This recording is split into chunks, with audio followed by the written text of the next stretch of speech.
তবে কি মুক্তি পিছিয়ে যেতে পারে তাণ্ডব সিনেমার? কালবেলা এমনই একটি প্রতিবেদন আজকে আমাদের সামনে এনেছে এবং সেই প্রতিবেদনটা আমি এখনই সাকিবিয়ান ভাইরা বোনেরা তোমাদের সামনে পড়ে শোনাবো। এই পুরো বিষয়টা জানবার পরে তোমাদের কি বক্তব্য হয় সেটা প্লিজ আমাকে কমেন্ট বক্সে জানাবে। আমার মনে হলো এই সময় এখন কালবেলার এই প্রতিবেদনটা নিয়ে আমাদের কথা বলা উচিত, তারা কি বলছে এবং যে প্রবলেমটা ঘটতে আমরা দেখছি সেটা এক্স্যাক্টলি কি প্রবলেম। চলো একদম দেরি না করে আমি দেখিয়ে দিলাম তোমাদেরকে এই যে কালবেলার যে পেজটা, এখানে তারা হেডলাইন করেছে ঈদের তাণ্ডবের মুক্তি নিয়ে অনিশ্চয়তা, জরুরি বৈঠকে প্রযোজক এবং প্রদর্শক সমিতি। এবং এই খবরটি করা হয়েছে বিকেল 4:27 সময়। ঈদুল আজহার বিগ বাজেটের সিনেমা তাণ্ডবের মুক্তি নিয়ে অনিশ্চয়তা দেখা দিয়েছে। শাকিব খান ও সাবিলা নূর জুটির প্রথম সিনেমা নিয়ে সোশ্যাল মিডিয়ায় ব্যাপক প্রচারণা চলছে। এদিকে সূত্রের খবর, শ্রীলঙ্কায় যৌথ প্রযোজনার ছবিটির শুটিং মন্ত্রণালয়ের অনুমোদন ছাড়াই শুটিং হয়েছে। অতীতেও এমন অনিয়মের পরও সেন্সর সনদ নিয়ে সিনেমা মুক্তি দেশে নতুন নয়।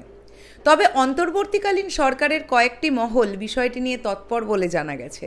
যদিও ঈদ উল ফিতরেও অনুমতি ছাড়া বরবাদ সিনেমার দেশের বাইরে শুটিং করার অভিযোগ ছিল প্রযোজক এবং পরিচালকের বিপক্ষে, তবে শেষ পর্যন্ত সিনেমাটি প্রেক্ষাগৃহে মুক্তি পেয়েছিল। ঈদের সিনেমার ক্ষেত্রে কিছু প্রযোজকের বেপরোয়া আচরণে ক্ষিপ্ত দেশের চলচ্চিত্র প্রযোজক এবং প্রদর্শক সমিতির বড় একটি অংশ।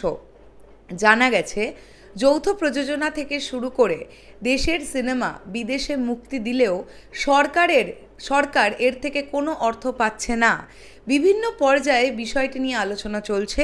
অতীতেও তুফান ছবির বিরুদ্ধে অর্থ পাচারের অভিযোগ এনে বিএফডিসিতে প্রযোজকরা সংবাদ সম্মেলন করেছিলেন, তবে লাভ কিছু হয়নি।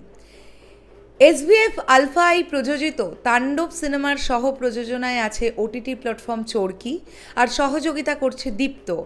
এদিকে 3রা জুন সিনেমার পরিচালক রাইহান রফি একটি সংবাদ সম্মেলনের আয়োজন করতে চাইলেও সেটি পিছিয়েছেন। ঈদে তাণ্ডবের ভাগ্যে কি আছে তা সময়ই বলে দেবে। অন্যদিকে মঙ্গলবার অর্থাৎ 3রা জুন ঈদ উল ফিতরের মুক্তি প্রতীক্ষিত সিনেমার সুষ্ঠু ব্যবস্থাপনার লক্ষ্যে রাত 7টায় পল্টনে প্রযোজক সমিতির অফিসে চলচ্চিত্র প্রযোজক এবং প্রদর্শক সমিতির নেতৃবৃন্দের সঙ্গে জরুরি মতবিনিময় সভা অনুষ্ঠিত হতে যাচ্ছে বলে জানা গেছে। সেখানে ঈদের সিনেমার অনিয়মের বিরুদ্ধে কঠোর অবস্থানের সিদ্ধান্ত আসতে পারে বলেও জানা গেছে।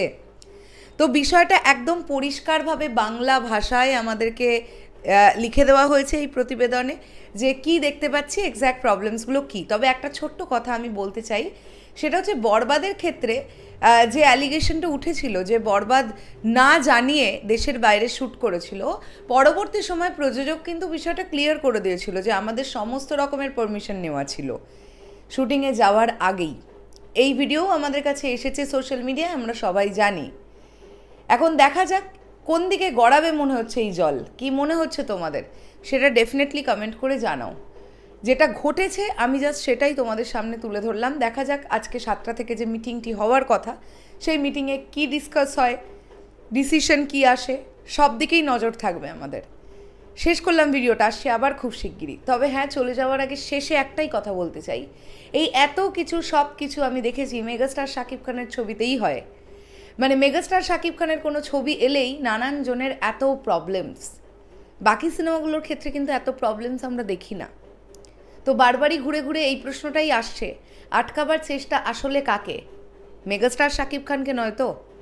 শেষ করলাম ভিডিওটা, তাহলে এখনের জন্যে টাটা।